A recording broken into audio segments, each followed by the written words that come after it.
यहाँ जब किसी बात की डिमांड ज्यादा होती है और सप्लाई कम होता है तो प्रॉब्लम क्रिएट होता है। तो ये वैक्सीन वाली कंपनी एक के बजाय 10 लोगों को लाइसेंस दे और रॉयल्टी भी ले, कोई सेवाभावी करके ना करे।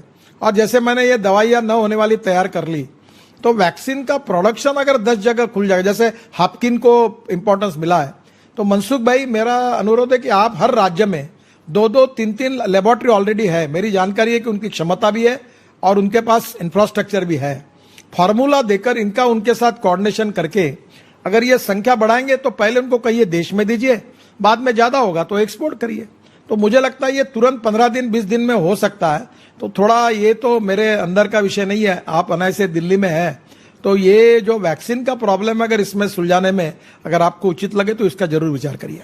देखिए ये बात जब किसी दवाई की कमी है, शॉर्टेज है, तो स्वाभाविक रूप से अब दुर्भाग्य देखो कैसा, अब ये बताते समय भी मुझे संकोच हो रहा है कि रॉ मटेरियल बाहर से आता है, पेटेंट बाहर का है और दवाइयाँ देश को चाहिए और दवाइयाँ हमारे पास नहीं है।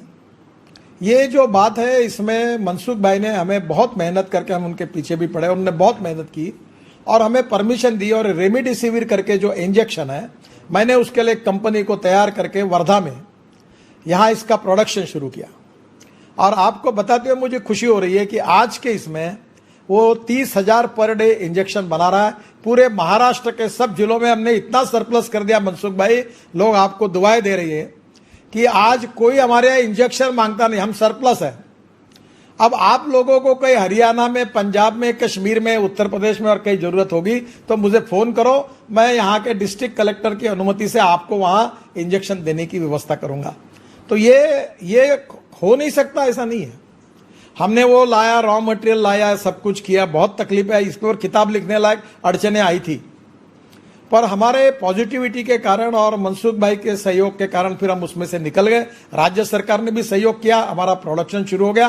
अब रेमडेसिविर का हमारे यहाँ शॉर्टेज नहीं है, 30,000 इंजेक्शन पर डे बना रहे हैं हम। डिस्ट्रिक्ट कलेक्टर को हमने पूरे महाराष्ट्र में सब जिलों में ये दे दिया। अब दूसरी अड़चन आई, वो जो आई है कि विशेष रूप से ये हमारे ब्लैक फंगस, ये मनसुख भाई ये भी एक बहुत इंपॉर्टेंट बात है। ये ब्लैक फंगस का जो इंजेक्शन है, एम्ब्रोटेरिसिन कुछ तो भी है, अब इसके एक इंजेक्शन की कीमत है 7,400 और किसी को 10 लग रहे, किसी को 30 लग रहे। आप समझ लो गरीब आदमी कोविड से बाहर निकला और उसको बार किसी के आंख गए, किसी के दांत चले गए, किसी की लंग्स इन्फेक्ट हुए, बहुत संकट है बड़ा। लोगों को इसकी अभी पूरी कल्पना नहीं आई है। हमारे यहाँ 5,000 पेशेंट महाराष्ट्र में भी इसके है। नागपुर में 5-7 लोगों के आंखें चली गई और इसका शॉर्टेज है और ये इंजेक्शन हमारे यहाँ नहीं मिल रहा है। मैंने सभी डॉक्टरों को बुलाया था और मनसुख भाई हमने इसका भी लाइसेंस मिला है मॅन्युफॅक्चरिंग का। YouTube चॅनल सबस्क्राइब करा आणि लेटेस्ट अपडेटसाठी बेल आयकॉनवर क्लिक करा।